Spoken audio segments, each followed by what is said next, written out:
गंगा दीदी, गंगा दीदी। हाँ भाई। दीदी वो आपके वो कहा ना, जे कहे के बाद जल्दी कहा का सोच रहल बाड़ू? आपके पिताजी के सांप के काटे से मौत हो गई।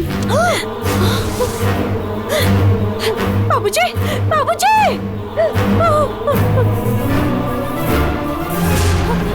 दीदी, जीजा जी, बाबूजी, बाबूजी, बाबूजी, बाबूजी!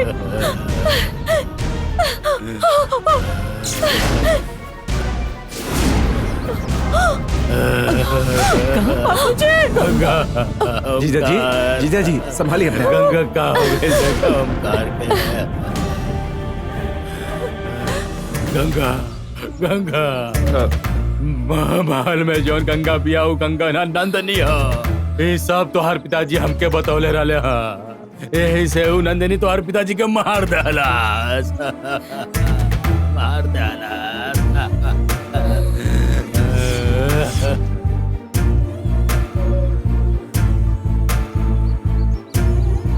ओमकार के तोरा में जान बसत रहे, अब तो वही दुनिया में ही ना रहल।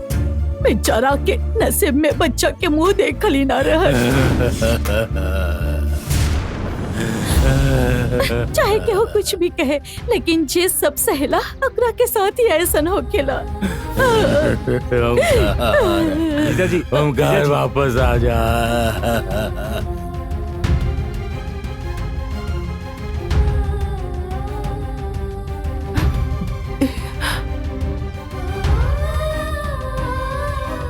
जीजा जी शांत रहें जीजा जी। तू कुछ काहे ना बोलत बाड़ू गंगा। इतहार खातिर बहुत दुख के बात बा। अपन दर्द के अपन मन में ऐसे मत रखा गंगा। हाँ गंगा, अरुण सही कह रहा है। अपन दर्द के ऐसे दबा के मत रखा, तू रो सकेलू। ना, हम ना रोब। जीजा जी,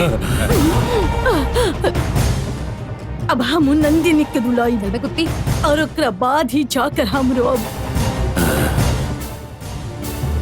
आँख से आंसू के एक बूंद तक ना टपकी।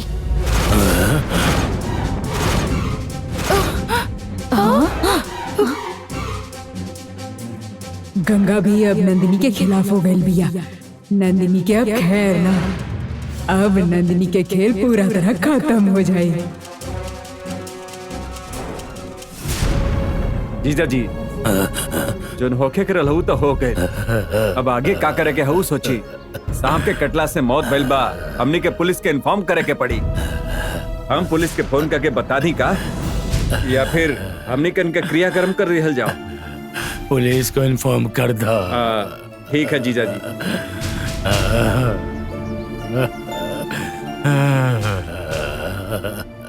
ओमकार,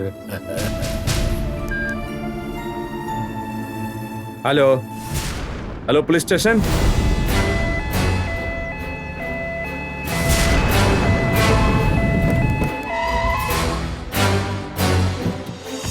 हाँ इंस्पेक्टर साहब।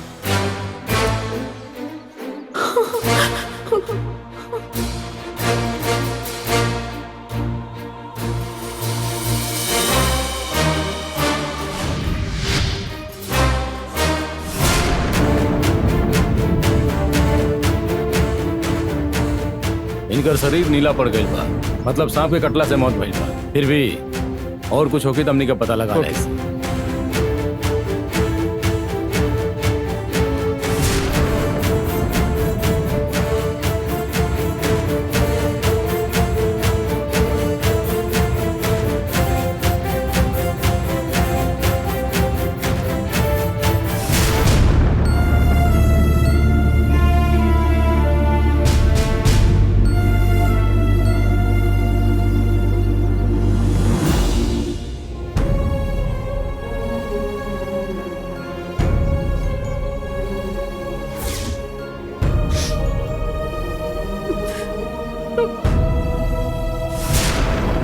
सबसे पहले बॉडी के क्या देखलस?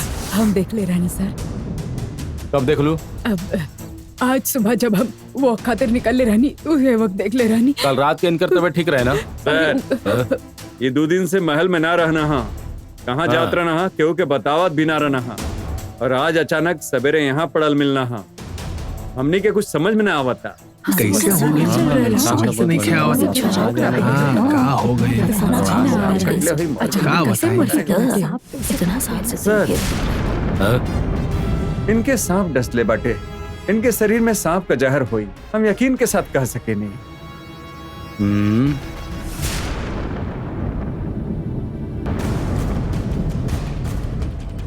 के बाड़ू तू? ये इंसान के साथ तोहर का संबंध बा? हाँ? तोहर जबान काहे फिसलतिया? ओमकार से एकर कोनो संबंध नहीं खे। ये हमनी के घर में काम करेली।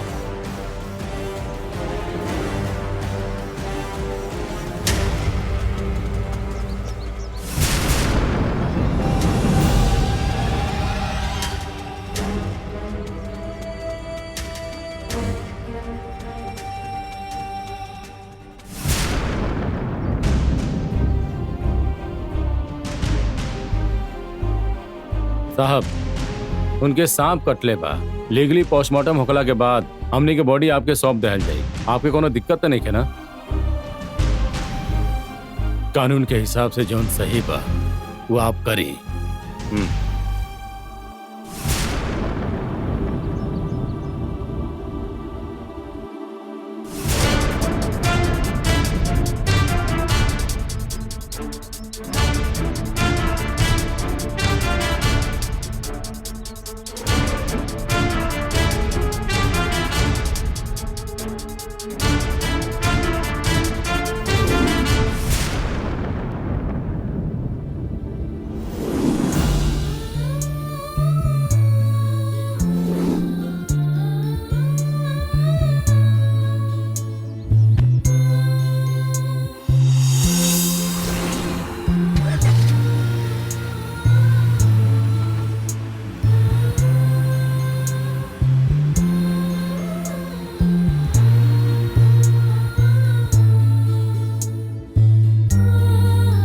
जीजा जी, हम हॉस्पिटल जाके आवा तानी।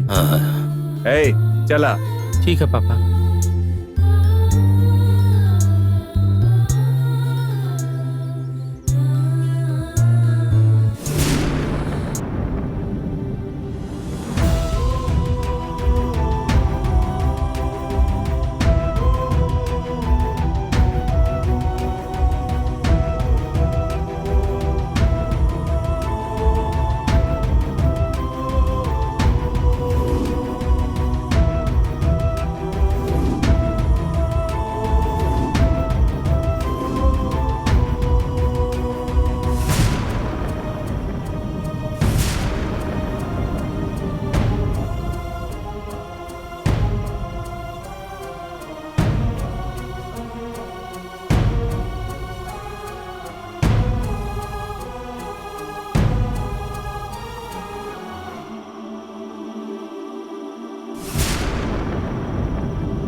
गंगा,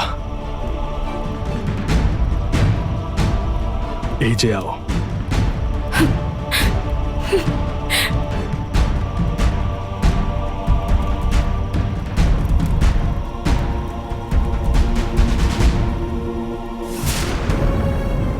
तार पिताजी के हम अपन हाथ से अग्नि दें ये हमके ठीक नहीं खेलागत। तहार पिताजी कब्बो तारा के लड़की ना समझने, एगो लड़का समझ के ही तारा के पल्ले उनकर खातिर तो सब कुछ रह लो। तहार पिताजी के हमेशा लागत रहे तू हमेशा खुश रहा और खुशहाल जिंदगी जिया। अगर तू अपन पिताजी के अग्नि देवो ता शायद उनकर आत्मा के शांति जरूर मिलेगी। ऐसे तहार उनकर अग्नि देवल ही ठीक होगी। इला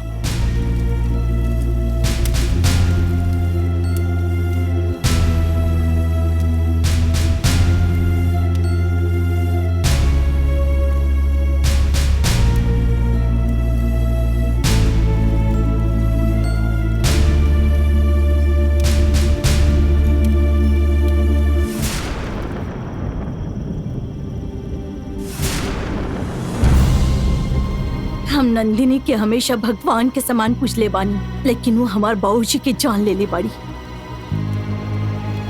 जे हमार बाबूजी के मरले बिया हम ओकरा के ना छोड़ब। अब तक वो नंदिनी हमके एक भक्त के रूप में देख ले बानी, अब वो हमके एक दुश्मन के रूप में देखी।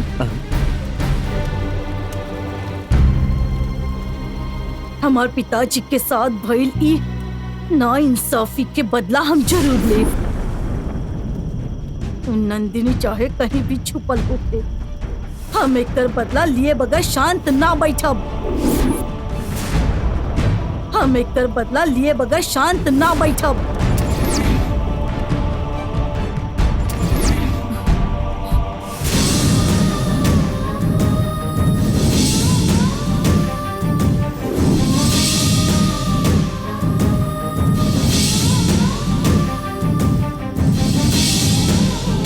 अंजा, अब हमने के यहाँ ना रुके के चाहिए। चला यहाँ से, चला।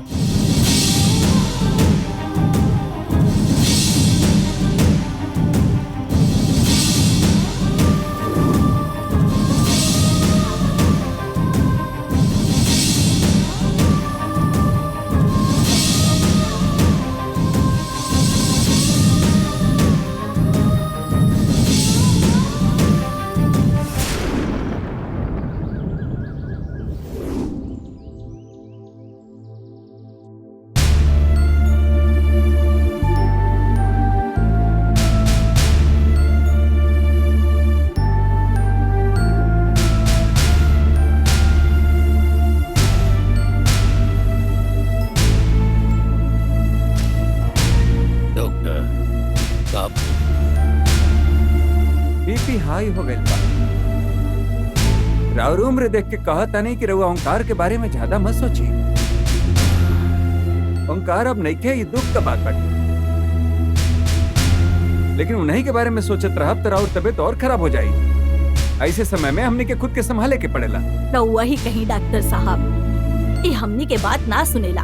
अब रउआ ही समझाई।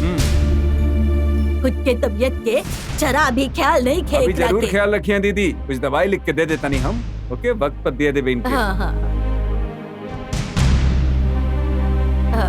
गंगा,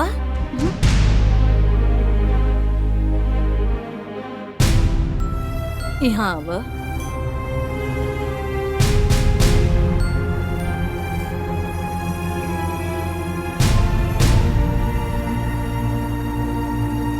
बुआ जी, तू कहाँ जा रहल बाड़ू? तू किचन में थोड़ा काम रहे। हम कहले रहनी ना, जब तक तू प्रेग्नेंट बाड़ू तब तक कोनो काम ना करबू।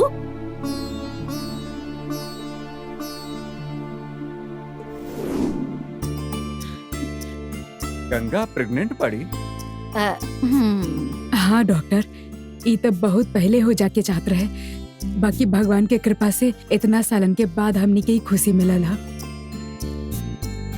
गंगा, तू प्रेग्नेंट बाड़ू ई बात भूल के ई सारा काम करे के का जरूरत है?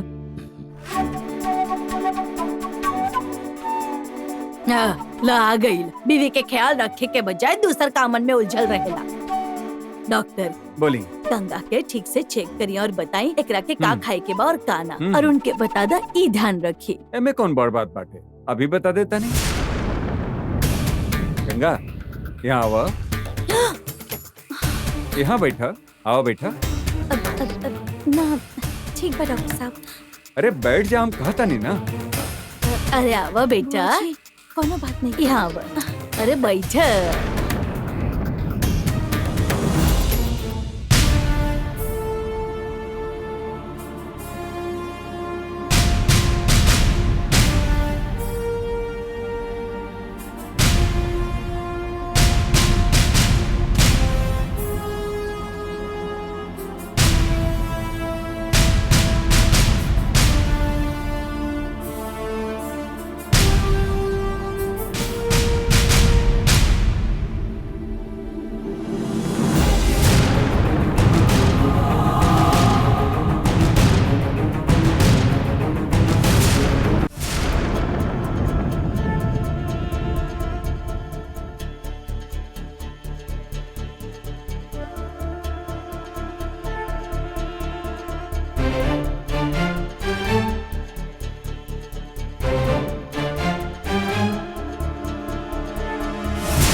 का भइल डॉक्टर साहब?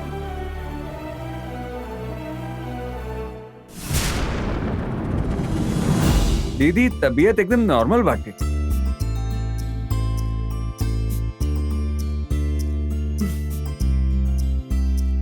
इनका ख्याल रखे खातिर एक काम करी, इनके ऐसा काम मत दी जैसे इनकर भाग दौड़ हो जाओ।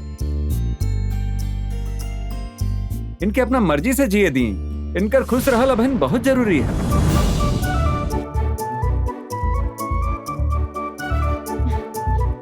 का डॉक्टर साहब, हमके लागत रहे लंबा चौड़ा लिस्ट बना के देबा,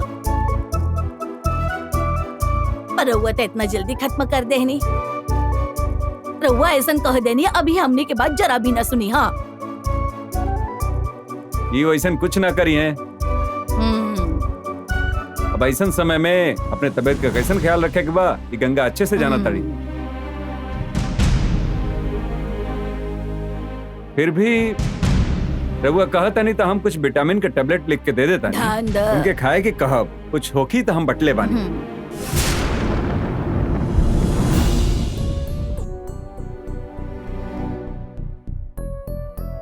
सर रघुआ जाके आराम कर। ठीक है फूफा जी, अब तू लोग भी जा। आई भैया, रवा जाई।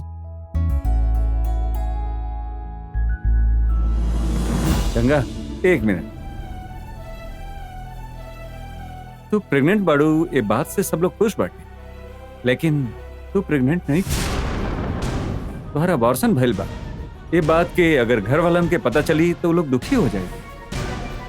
सही समय देख के तो के घर वालन लोग के बतावे के पड़ी। ये बात के अगर घर वालन के पता चली तो वो लोग दुखी हो जाएंगे। सही समय देख के तो के घर वालन लोग के बतावे के पड़ी। तब तक तू थोड़ा धीरज रखा। चला तनी गंगा।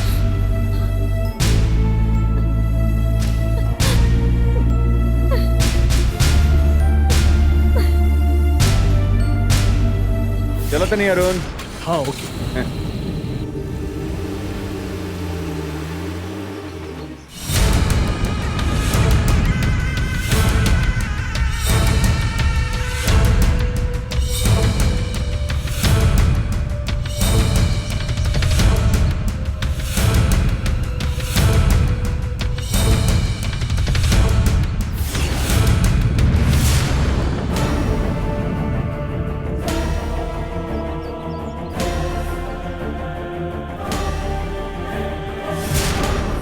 दीदी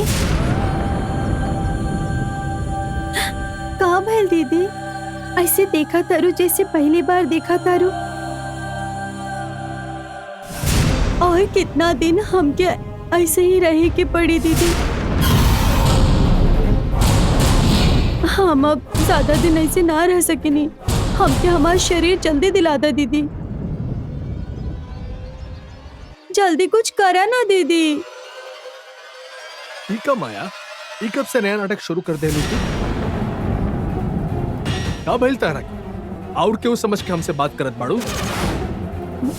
अच्छा, तू हमार दीदी नहीं खा का? तो तू हमके पहचान ना सकेलू, कंफ्यूजन बता। हम अरुण बानी माया।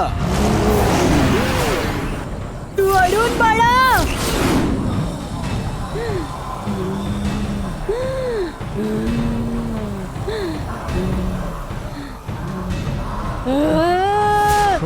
इतना दिन से हम तो के ढूंढत रही।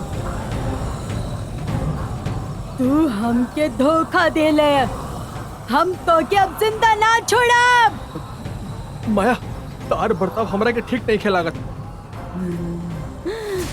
हमरा के डर लागत माया। तू ऐसे काहे बात करत बाड़ू? माया, माया, माया हमरा के अब तो के छोड़ब छोड़ा। ना। छोड़ा हमरा के। माया, छोड़ दे हमरा के। माया, का करत बाड़ू? अब छोड़ा।